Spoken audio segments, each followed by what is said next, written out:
Boy, Derek Brent here, Strike7Sports.com. This is another episode of Strike 7 Sports Podcast.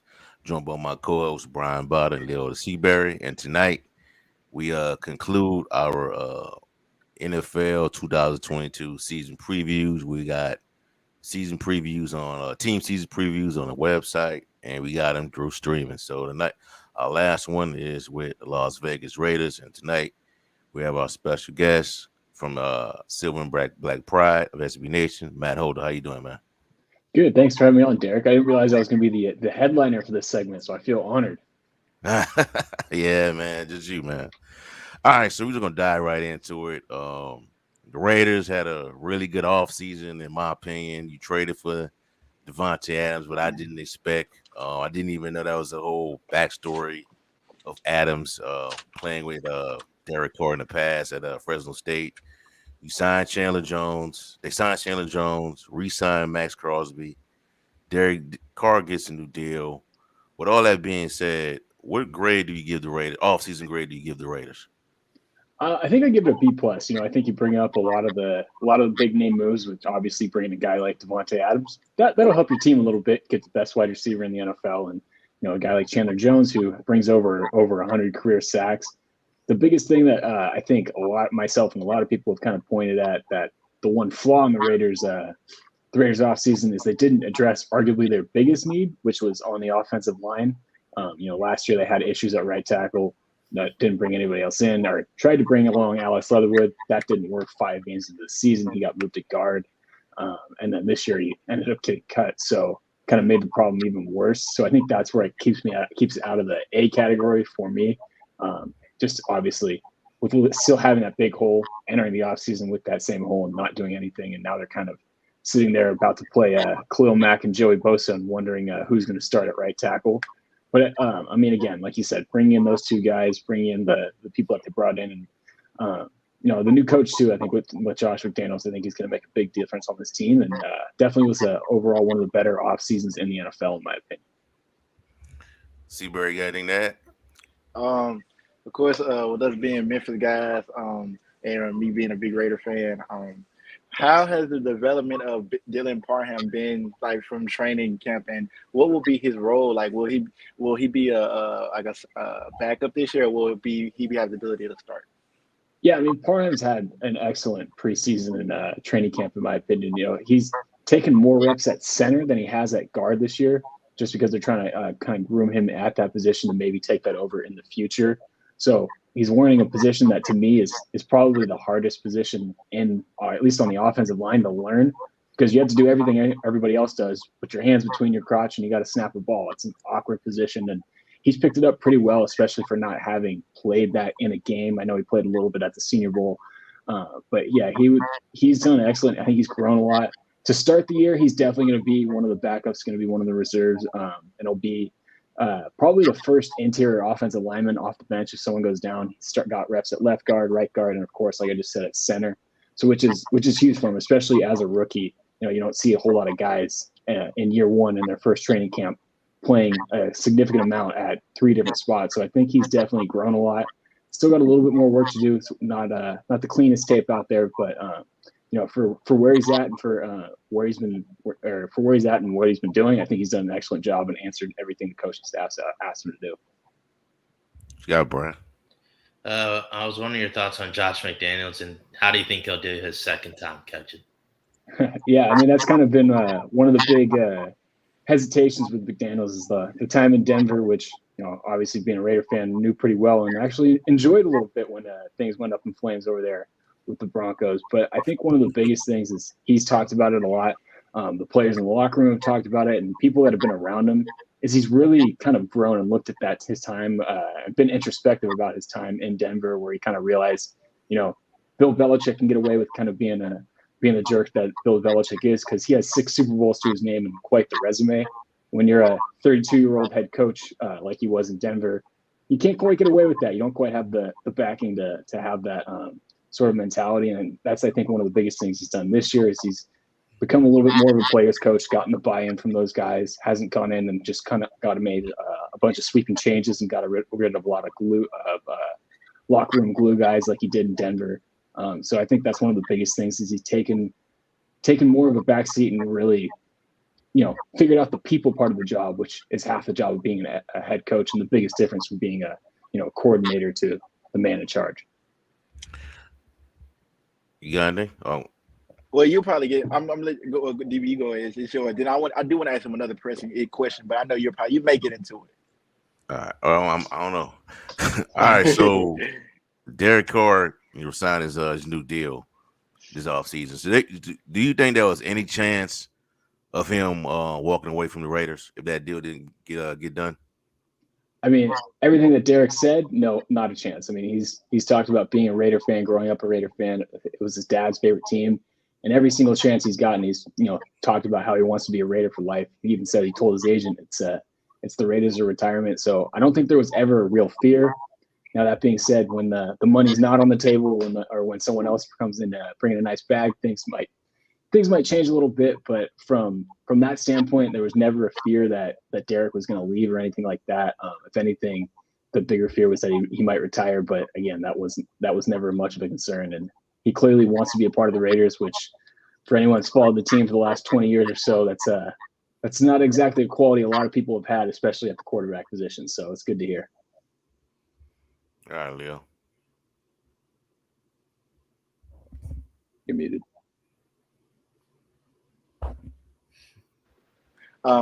Excuse me. I know a pressing issue that has been the subject of a lot of talk is this extension for Darren Waller, and with Dawson Knox getting a top-end tight end contract, how does that affect the negotiations that were already going on between the Raiders and Waller, and does that kind of boost the salary up a little bit?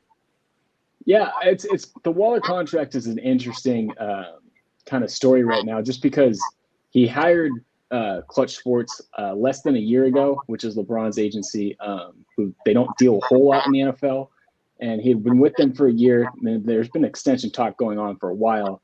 No deal was ever made. And then kind of surprisingly, about a week or so ago, so less than a year after hiring him, he ended up firing Clutch, and now he's signed with Drew Rosenhaus. So it's kind of an up in the air situation of, what's exactly going on, because obviously with the new change in his representation, that could bring up new conversations and new negotiations. So it's a very fluid situation where it's again, goes back as far as last year where he's been trying to get a new deal.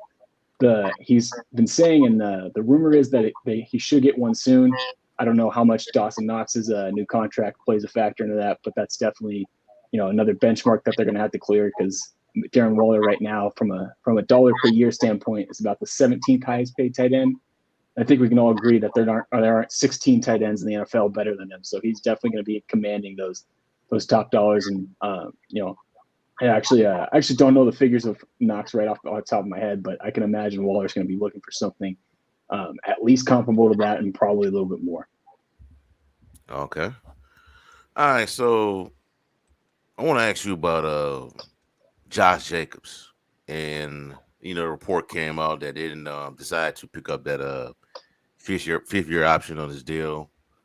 So does that mean, is there a way that he can remain on his team if he puts up let's say a 1,200 yard or a 1,300 yard season, or that's just is it done? It's a done deal now.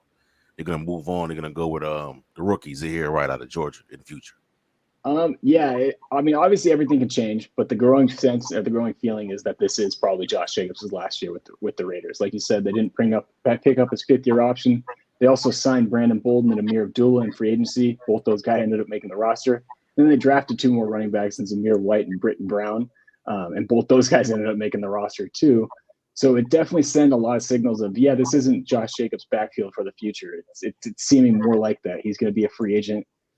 Again, like you said, if he ends up putting up some huge numbers or anything like that, things might change. Looking back at what McDaniels has done and what the Patriots offense has been known for in the last few years, it is that running back by committee approach that you don't usually have that lead guy that the Raiders have used Jacobs in the past, and especially if he's going to be commanding quite a bit of money. I don't see a Patriots or a front office that's kind of built around the Patriot way, with Dave Ziegler also coming from over there and a handful of other scouts and even coaches. I don't see them necessarily handing out a big contract to Jacobs in the offseason. So as of right now, what I'll definitely say is this seems like it's going to be the last year for Jacobs with the Raiders, and then probably next year will be when they start to turn it over more to Zamir White or Britton Brown if he ends up beating him out, who had a pretty good preseason. You got D now, Brian? I was just gonna ask. There been a lot of QB rankings. Where would you put Derek Carr? Like, where would you Man, put him? you're trying to get me in trouble with Raider fans over here. This is a hot button topic right now. I've always said he falls in the 10 to 12 range. I feel like, to me, that's a pretty good ranking. If you're in the top third of your position, I mean, I don't see the problem with that. I think he's a pretty good quarterback. The problem is he plays with three other guys that are probably top 10, a couple of guys that are probably even top 5, and Justin Herbert and Patrick Mahomes, and you probably even throw Russell Wilson in there too. So I think that's kind of where the pain comes from Raider fans is, yes, he's top 12. Yes, he's in the top third of the NFL, but he's still last in the division. Which is just unfortunately how it goes. But yeah, to me, he's a top third, top 10 type of quarterback. And I mean, I'm okay with him sitting right there, but it definitely depends on who you ask and how much of a homer they are. Yes, that's always the case with it. So I want to ask you about. We got the projected starters right here in front of me. You got Derek Carr, Devontae Adams, Hunter Renfrow, Josh Jacobs, Darren Waller, and Mac Hollins. Where do you think this offense is going to be ranked once the season kicks off? Like going into the season and towards the end. I mean, I think they'll be a top 5 offense. I think, like we were talking about before, Devontae Adams is a piece that they've been missing for years. And I think if you notice with the Raiders offense last year, when that whole Henry Ruggs tragedy happened, they were really missing that go-to number 1 receiver that can really keep defenses honest. Luckily, they had Hunter Renfrow step up a little bit, but as much as I love Hunter, he's one of my favorite guys on the team. He's just not ultimately that number 1 receiver that they've been looking for. So I think adding him is going to really help out this offense and really help open things up. Should open things up in the running game as well and help clear that out. And as long as Waller can stay healthy, which he struggled to do last year, I think he can definitely benefit from having Adams on the outside, as well as Hunter Renfrow. The biggest question mark to me is going to be how that offensive line prepares and how they end up getting better throughout the season. Because as we were just talking about, it does not look great on paper. And but I do have a little bit of confidence in Josh McDaniels that he can scheme around it. He's always been known for getting the ball out of the quarterback's hand faster than pretty much everyone in the NFL. So I'm confident in the scheme. I'm confident in the skill players enough to say that to put my stamp of approval on it, that they'll be a top 5 offense. But definitely going to be the biggest question mark is going to be that offensive line. And then Leo. We already know the Raiders. My dad's a Raiders fan. We always talk about this. The offense is going to keep us in the game, but the big question is going to be defensively. I know with the Jonathan Abram, coming out for injury, you have some new pieces on there. Another guy that I really want to talk about is a whole. But we can talk about defense as a whole. I want to know your opinion on it in terms of how will it improve from last year, but also the role of Cleveland for real. The 2019 first round pick, who they had obviously big hopes when he come in, kind of being relegated to a backup role. What's their plan for him and really the entire defense? I think with Cleveland, it's kind of a crapshoot at this point. He missed most of training camp with an injury, and there was a guy, Tashawn Bauer, who ended up pretty much just taking his spot. He was the guy that's I think played for McDaniels over in New England in the past, kind of an NFL journeyman, and basically did everything that you would hope Cleveland Farrell would do, but better. He's a strong physical guy against the run and a pretty good power rusher. So I don't really know how much of a role Cleveland Farrell is going to have. He seems pretty adamant at staying on the edge and not playing more of that type of 5 technique, that hybrid defensive end, defensive tackle type of role in Patrick Graham's defense. So if he's going to stick out at edge, he's just not athletic enough to really be out there and really warrant even being out on the field. I was kind of surprised that he ended up making the roster, just like with what I was talking about, where he didn't play in the preseason, was barely out at practice, and still ended up, credit to him, he still ended up making the team. But it's very interesting, very frustrating to see that a guy who was a first-round pick not too long ago not really have a role in the team. We're talking about it 4 years later. So To be honest with you, I could come up with an answer, but I don't really know, and I don't know how much of a role he's going to really have on this team this year, unfortunately.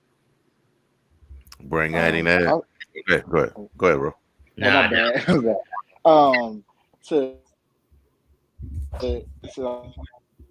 I mean, but also another thing too, in terms of the like with Max Crosby and Chandler Jones, what would you rate them as a top end pass rushers among the like duos in the league? What would you rank them at? Like, would they be your top 5 or 10? I mean, the only one that comes off the top of my head, and maybe you guys can come up with one, another one that I'm missing right now. The only one that I think would be better is the Mac and Bosa, the Mac and Bosa combination that the Chargers have. You know, I mean, again, I don't know how many pass rush duos you can say where they've got a guy that led the league in pressures last year and another guy that has 100 career sacks to his name. So, I mean, to me, I have really high expectations. I'm excited to see what Chandler Jones can do. There were times where Yannick Ngakoue kind of disappeared at the end of last year, as great of a season as he had for the Raiders, but I'm really excited to see what those two can do. And yeah, I mean, I think they'll be top 5, top 3 this year. All right. So with the moves that the Raiders have made in the offseason, what type of a season are they expecting to have? You know, is this hey, let's just get back to the playoffs. Let's, win the AFC West, or let's be Super Bowl contenders, or let's just see what happens with the moves that we made so far. Well, the problem with the benchmark of winning the AFC West is you do that, you might as well say you're going to play in the Super Bowl, right? So I think for them, it's more about winning a playoff game. You talked about, do they just want to get back to that level? I think that's great, and obviously that's important. But again, this was a team that was a playoff team with a worse roster than the year before. So it kind of comes with the territory of being a good team last year and being in the postseason last year. But that's the expectation, is that you're going to get better and that you're going to continue to win and, at least be competing and playing in that second weekend of the playoffs. So I think that's definitely, at least for me, I'm expecting them to not only make the playoffs, but be a little bit of a contender and be one of those top teams in the conference that can push for a Super Bowl run. Not saying that that's what they'll get, but I definitely think the benchmark for success for the team as a whole is to win at least one playoff game. Gotcha. You got anything to add, Brian? Yeah, I agree with everything he said. Maybe one little question I have is, who's a player that people aren't really talking about now, but you think could have a breakout season for the Raiders?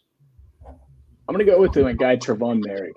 I think he's going to have a really good season in Patrick Graham's defense. At TCU, he was a really versatile safety who got to play in the box a little bit, would play deep, and do a lot of things for them on their defense.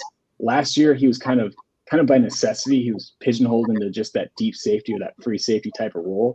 But I don't think that's what Patrick Graham's going to do with them they're doing with them this year, partially because it's year 2. He's growing up, he's maturing a little bit, and now he has his feet wet in the league and all that stuff. But Graham also likes to use the safeties in a lot of different ways and be versatile, roll coverages and all that stuff. Sometimes, even with the Giants, he'd roll 3 safeties out on the field at one time. And I think that's really going to benefit Trevon Merrick and hopefully get him a few more interceptions and all those things and those glamour stats that get people to really take notice. So he's my guy that I'm looking forward to having a big year 2 breakout. All right, so the last question I just want to ask you, Bud, is the I would say the stats of the defense. There are people that around the league, the media, national media, believe that it's a good football team, but they don't think the defense is going to be efficient enough to hang with a team like a Kansas City, a Baltimore, or Cincinnati, what have you, to be in a playoff contentions. What do you think? Yeah, I mean, I think it's definitely warranted. I think the Raiders have a lot of question marks, especially in the secondary. They started training camp with 2 expected starters being Rocky Sin and Trayvon Mullen. Mullen got traded right at the end of training camp and was never really healthy. And they're definitely going to be young back there. I think every starter is going to be playing on a rookie contract, if I remember that correctly. So it's going to be a lot of youth and not a whole lot of talent. I do think the pass rush that we were talking about with Chandler Jones and Max Crosby, I think that's going to help them out. And the other spot would be defensive tackle. That's a little bit worrisome. Another position where they haven't quite gotten as much as they should out of some of the guys they brought in and had to kind of retool the position in the offseason. So I definitely think, if we're not talking about offensive line, holding back the offense, the defense will won't be the elite level that the offense is going to be. I think they're going to kind of be in that middle tier when it's all said and done. Which, I mean, in my opinion, I think it'll be good enough to make the playoffs, but it's definitely another area of concern where when you start looking at this team, where that could be one spot where they get beat up a little bit, especially like you said, playing in the high flying AFC West and not having a great crop of corners and safeties. All right, Leo, you got anything to add?